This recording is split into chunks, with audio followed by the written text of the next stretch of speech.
So we're here to create the future. But would we even know if we got the future that we wanted? Would we know how to measure what that looked like? Well, if we turn to 20th century economics, no chance. The tools from last century do not tell us what we need to know about the future. A decade ago, President Sarkozy of France brought together a realm of the world's top economists, including Nobel Prize winners, Joseph Stiglitz and Amartya Sen, to look at the indicators we use to measure the macroeconomic health of our economies and our societies. And Stiglitz and Sen came to a rather stark conclusion. Those attempting to guide the economy and our societies are like pilots trying to steer without a reliable compass. What if we could put a reliable compass in the hands of today's leaders, business leaders, politicians, so that we could actually steer to somewhere we want to go? Well, I want to offer you today a compass that I think does give us the chance to steer towards a 21st century that we actually want to leave to our children and our descendants and to be proud of having to help create. And that compass, silly though it sounds, looks like a donut. I first drew this picture in 2012. I've been amazed by the traction it's had internationally because I think there is a huge thirst and hunger for such a compass. So let me introduce you to this one donut that actually does turn out to be good for us. Imagine humanity's use of Earth's resources radiating out from the middle of that picture. So the hole in the middle of the donut is a place where people are left falling short on the essentials of life. It's where people don't have the food, the water, healthcare, housing, energy, political voice, income, jobs, that every person has a claim to. I can say that because I crowdsourced those 12 social dimensions from the world's governments. They are the social priorities set out in the Sustainable Development Goals, which means all the world governments have already agreed that all the world's people have a claim to meeting these essential needs. So leave nobody in the donut's hole. But, and this is a very 21st century but, as we use Earth's resources collectively, we cannot overshoot that outer circle, the ecological ceiling, because there we put so much pressure on the life-supporting systems of this unique, delicately balanced living planet that we begin to kick our planetary home out of balance. And here's where we cause climate breakdown. And we acidify the oceans. We create a hole in the ozone layer, catastrophic levels of species loss. And these 9 dimensions around the outside are known as the 9 planetary boundaries, first identified by Earth system scientists only a decade ago.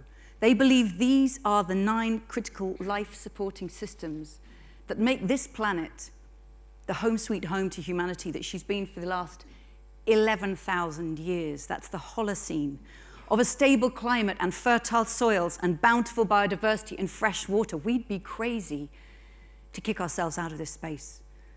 But of course, that's exactly what we're on the verge of doing. If you put these two together, you get a compass that aims to meet the needs of all people within the means of the planet. And I think that is what 21st century progress will look like. But if that's where we want to be, this is where we are. It's not easy to look at because all that red shows you the extent to which we're falling short on the essentials of life. This little red wedge here on food goes 11% of the way to the center of the circle because 11% of people don't have enough food to eat every day. On water, since we've been talking about water, 9% of people don't have access to clean water. 1 person in 3 worldwide doesn't have access to what we would call a toilet. But on every one of those social dimensions, there are people living in countries rich and poor. Some of them are sleeping in doorways outside this street. Countries rich and poor who are falling short on the essentials of life. But at the same time, we have already overshot at least 4 of these planetary boundaries. On climate breakdown, that ceiling is set at 350 parts per million of carbon dioxide in the atmosphere. We're way over 415. But also on excessive fertilizer use that washes out of the soil into lakes and rivers and kills off aquatic life. On biodiversity loss, on conversion of land surface for human use. We're way out of balance.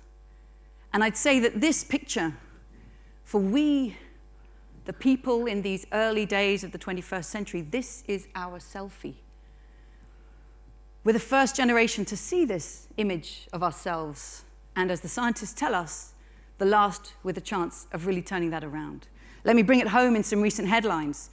According to the IPCC, we have less than a decade to halve global carbon emissions if we're to stay below 1.5 degrees. Since 1970, the year I was born, I'll save you the maths, I'm 48. Since 1970, the population of all animals other than humans has fallen by 60%. We've got microplastics in human bodies the world over, children breathing toxic air. We've got land degradation, water shortages, as we've heard in this room, phosphorus pollution, ocean acidification to hit levels not seen in 14 million years. And the richest 1% of people own half of the world's wealth. It's a bit full on for a Tuesday afternoon. Let me give you some good news. I love this headline from NASA. Hole in Earth's ozone layer finally closing up because humans decided to do something about it. And that's the point. We can do something about all of this. This is a global picture. Let me take it down for you to a national level. Brilliant researchers at Leeds University took the donut concept and scaled it down for 150 countries. In this diagram, you want to fill the central circle in blue without shooting over that green outer ring. So Zambia over here, hardly putting any pressure on the planet, but falling massively short on meeting its people's needs. China, which you heard about from James, falling short on people's needs, already overshooting their pressure on the planet. And perhaps his work with the Supreme Court and lawyers there will do something to start bringing that back in balance. And then the UK.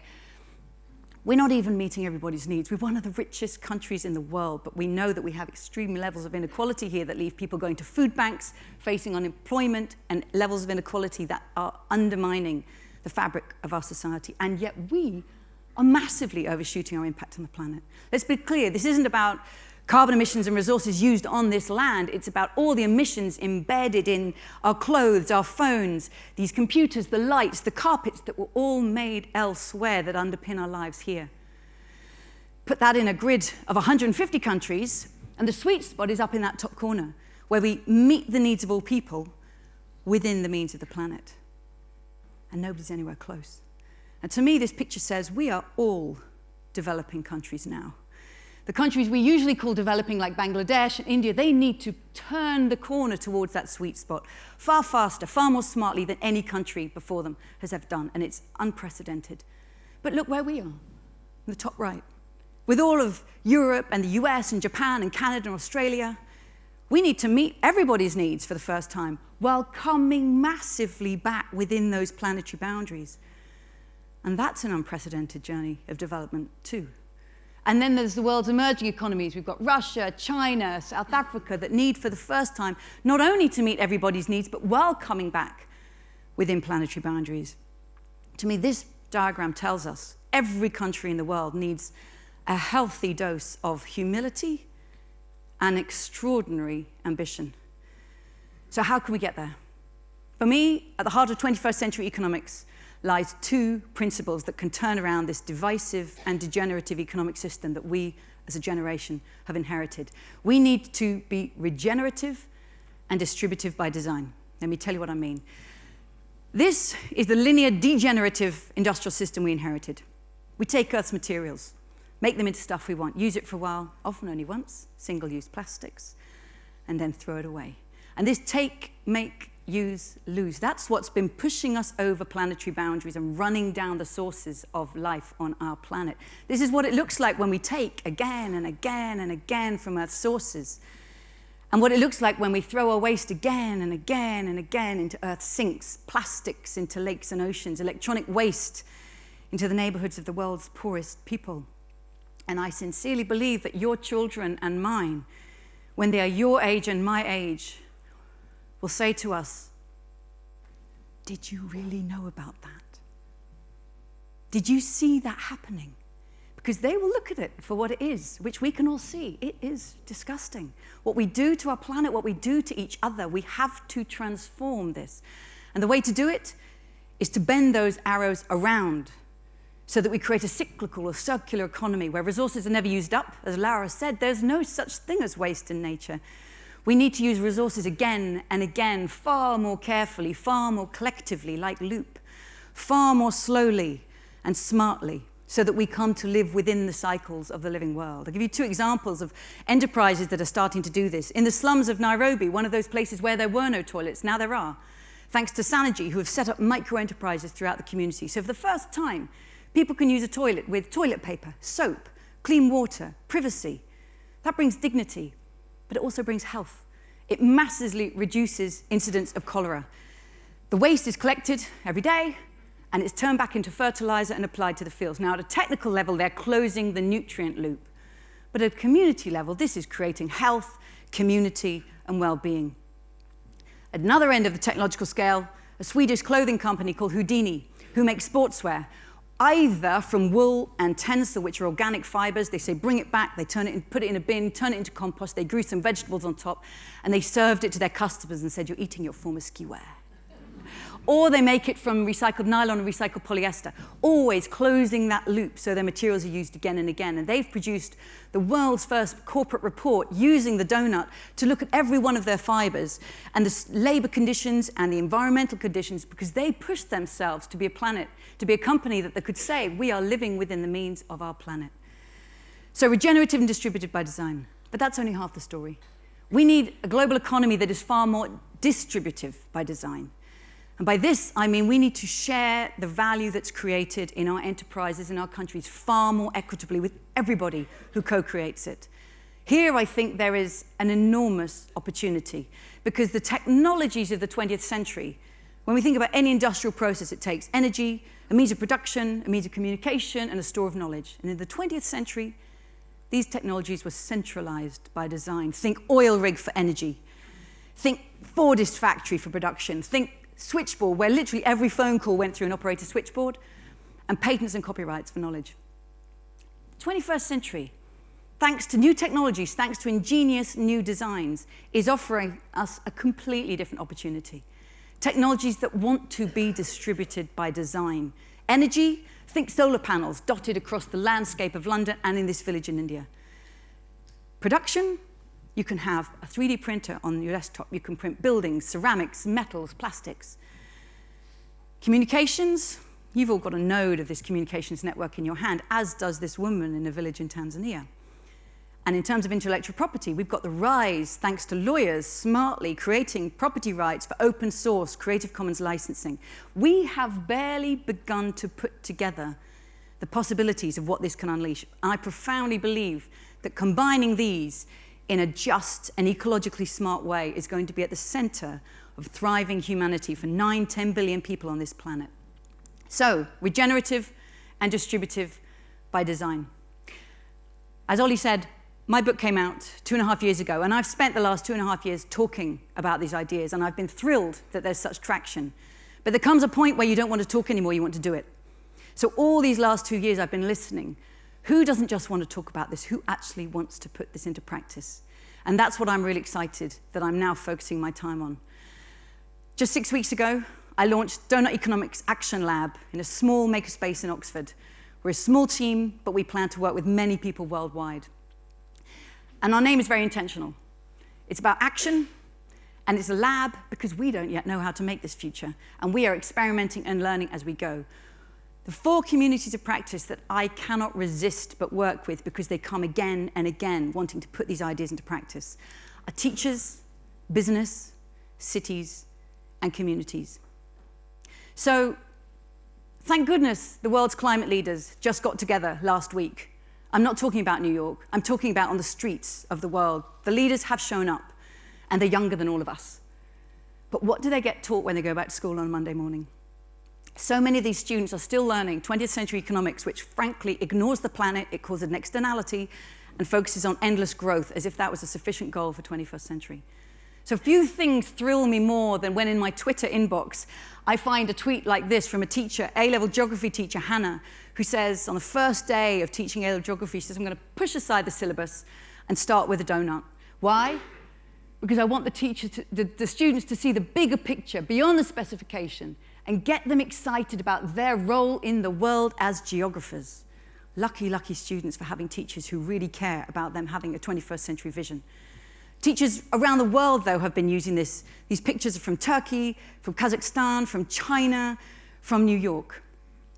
So I'm working with people who are making teaching resources to create ready-to-go lessons that you can teach about Doughnut Economics and the ideas that it leads to in your classes, whether your students are 5, 15, or indeed university PhDs. What about business? Companies have come ever since the donut concept was published and said, so what would it mean for us to say that we're a donut company? What would we have to do that? And I've had fascinating conversations with companies from 3-person cooperatives to Fortune 500 companies. To dive into that, well, that's another story. But we are working together with the best companies to create resources that say this is what it would mean to hold yourself to account as a company against the donut. And this is what it would look like to start putting these principles into action to say the way we do business is actually helping bring humanity into the donut. And these are some of the companies that I've worked with or have told me they've used the donut at their own board meetings to re-strategize and reconfigure the future of who they want to be. What about cities? I've just come back from Philadelphia and Portland because I'm thrilled to be working with the C40, which is an amazing network of around 90 megacities worldwide, whose mayors have committed to making their city compatible with living in a world that does not warm beyond 1.5 degrees. And that's huge ambition. And the C40 told me we want to use the donut with our most ambitious cities to look deeper into how we transform the way people are living there. We've started inviting these ambitious cities to ask a very 21st century question. How can our city be a home to thriving people in this thriving place, in the ecosystem of where this city belongs, while respecting the well-being of all people, the people who made our clothes and our food and our electronics, and the health of the whole planet, all the resources that we used to give us a thriving life? That is a tough question that cities have not addressed till now. But we've used the donut to turn it into a tool. I've just come back from these workshops, and we've been doing it already. This photographs from Portland, from Philadelphia, from Amsterdam. It was amazing seeing city officials working together with civic leaders from their cities, having conversations that they've needed to have actually for decades, but never had the chance to see all of their issues represented in one framework, and to start coming up with the kind of ambitious transformation that frankly we all have to go for. So cities and then communities. I gave my book a ridiculous name. I mean, the day I drew a diagram that called the donut and then people started coming up to, oh, you're the donut lady, I realized I'd lost any sense of gravitas in my career. But the unexpected benefit of that is that when you call something Doughnut Economics, nobody's afraid to pick it up. And community groups around the world have contacted me and said, we're using the donut as a starting point for reimagining how we want to live here. They've made donut glasses in Amsterdam. They made glasses, and how would you see the world if you saw the world through the lens of the donut? In Cornwall, they said, well, we're declaring a climate emergency. Now what? What are we going to be for? And they're using it to imagine the future of Cornwall. In Berlin, they started using it to reimagine the future of the city. Young people getting together for a weekend in Belgium, and here in New York, creating a game. It thrills me to see people pick this tool up. So what we're creating is an online platform where anybody can come and share the resources that they're creating, tell us how they're doing it, and learn from each other so that we can co-create resources that we will give away for free to everybody to keep creating and co-creating. So I couldn't be more excited to see this idea going from an idea in a book actually into action. So I invite you to imagine putting your own life at this table and ask yourself, how does the way that I shop and travel and eat and invest and divest and protest and volunteer and talk to my family and friends, how do all of these phenomenal ways in which each one of us has influence, how do I help bring humanity into this space to make myself part of a 21st century legacy that we actually want to leave? So I'll leave you with the one donut that actually turns out to be good for us. Thank you very much.